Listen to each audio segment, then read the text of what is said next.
Et à présent, chers téléspectateurs, nous passons à cette interview.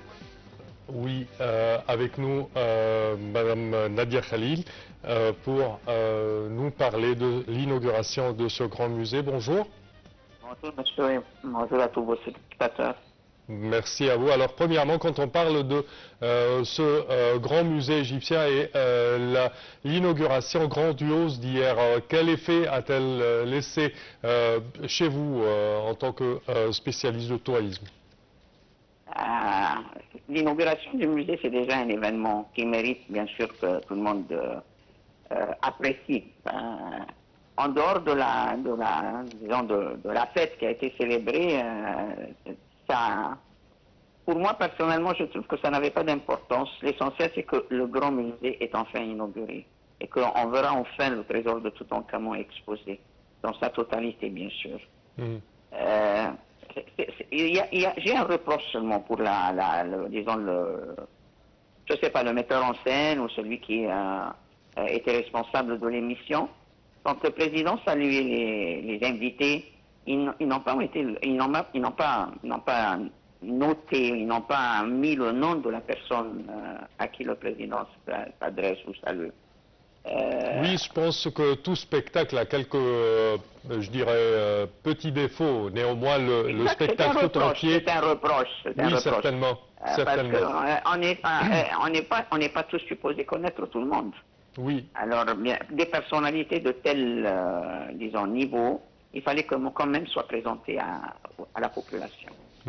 Mais, bien sûr, c'est tellement attendu cette inauguration du musée que tout le monde était satisfait. Quand on parle de la sélection de Toutankhamon, on parle de l'intégralité de la collection qui est exhibée au sein du musée. Alors, si vous pouvez nous parler plus. De la collection de Toutankhamon? Oui, s'il vous plaît. Bien sûr, Toutankhamon, c'est, qu'est-ce que je peux dire, une icône de l'histoire de l'Égypte. En tant que roi, disons, un souverain qui a régné, c'est vrai qu'il était enfant quand il a pris le pouvoir, c'est vrai qu'il est mort très très jeune. Son règne n'a pas été marqué par des grands événements comme des prédécesseurs ou des successeurs. Il n'y a pas d'exploit militaire. Peut-être quand on le compare à Ramsès II, c'est une comparaison incomparable. Oui, certainement.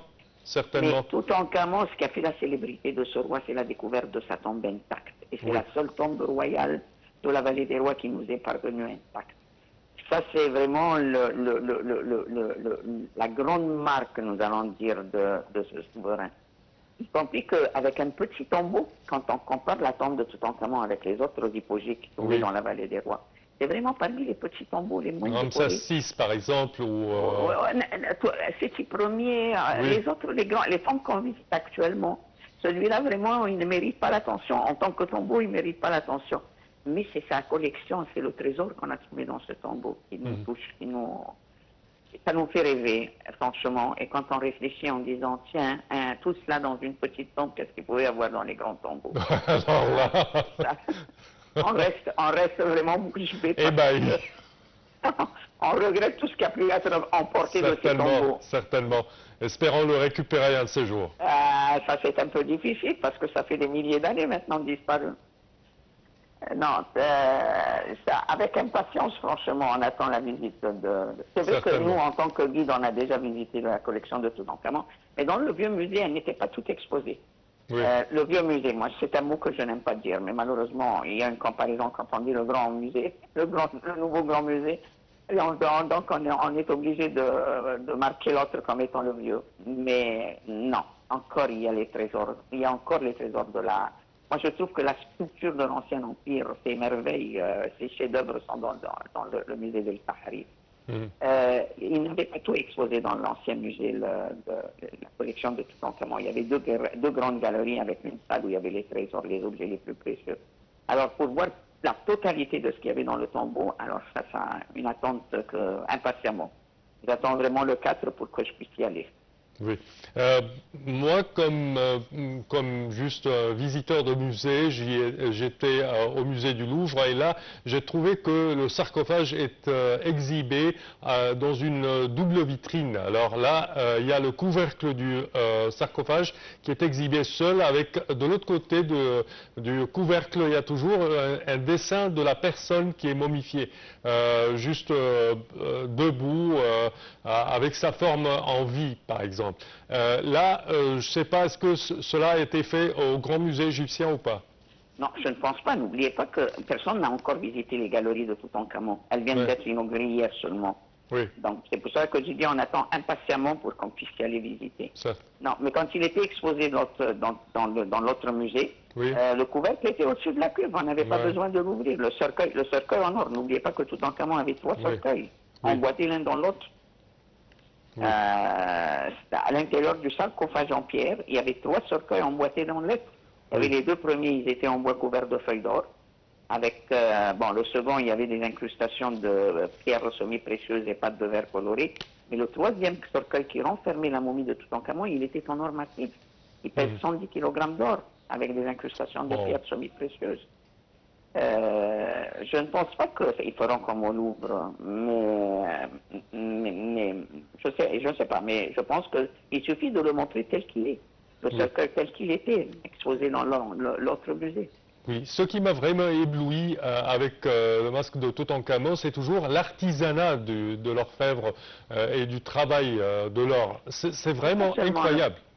Et pas seulement le masque, mais tout ce qu'il y a dans le trésor de Toutankhamon. Regardez les pièces de bijoux. Vous savez qu'ils ont récupéré sur la momie de Toutankhamon 175 pièces de bijoux. La momie était enveloppée par 13 couches. Il bandelettait la momie, il apparaît, il la rebandelettait, il apparaît. Il y avait 13 couches de bijoux sur la momie de Toutankhamon elle-même. Des colliers, des pectoraux, des amulettes insérées dans les bandelettes, des bracelets, des boucles d'oreilles, des bagues. Le crâne du roi était couronné, coiffé par le diadème d'or. Il était enveloppé d'or. Et n'oubliez pas une chose, les Égyptiens voyaient que la chair des dieux était faite en or. Donc c'était normal que le roi, qui était considéré comme incarnation divine sur terre, il devait être enveloppé par l'or. Sa chair est en or. Madame Nadia Khalil, selon vous, ou selon votre œil, alors quel était le monument qui vous a fasciné au sein de ce grand musée égyptien? Le monument qui m'a fasciné, dans les galeries, les 12 galeries qu'il y avait. Qui ont été partiellement ouvertes avant cette grande inauguration d'hier. Regardez, il y a le mobilier funéraire de la reine Hatshepsut, la mère de Khéops, qui a été trouvé dans un puits à côté de sa pyramide. Ça, c'est vraiment une œuvre ou des objets qui méritent l'attention. Mais les autres pièces, on est habitué à les voir. Moi, je parle en tant que nous, les guides qui sont habitués à aller dans nos musées voir un peu tout cela. C'est des pièces qui se répètent. Des statues, il y en a plein. Des têtes royales, il y en a plein. Dites ce que vous voulez, mais on est habitué toujours à voir. Mais ce qui est vraiment marquant, ce qu'on n'est pas habitué à voir, que personne ne peut, disons, comparer avec d'autres œuvres, c'est le mobilier funéraire de la reine Hatshepsut. Sa chambre à coucher, sa chaise à porteur, la caisse qui renferme ses bracelets, ses anneaux de cheville. Ça attire l'attention, c'est spécial. Parfait, Madame Nadia Khalil, égyptologue et guide touristique et experte en tourisme. Je tiens à vous remercier énormément de vos explications.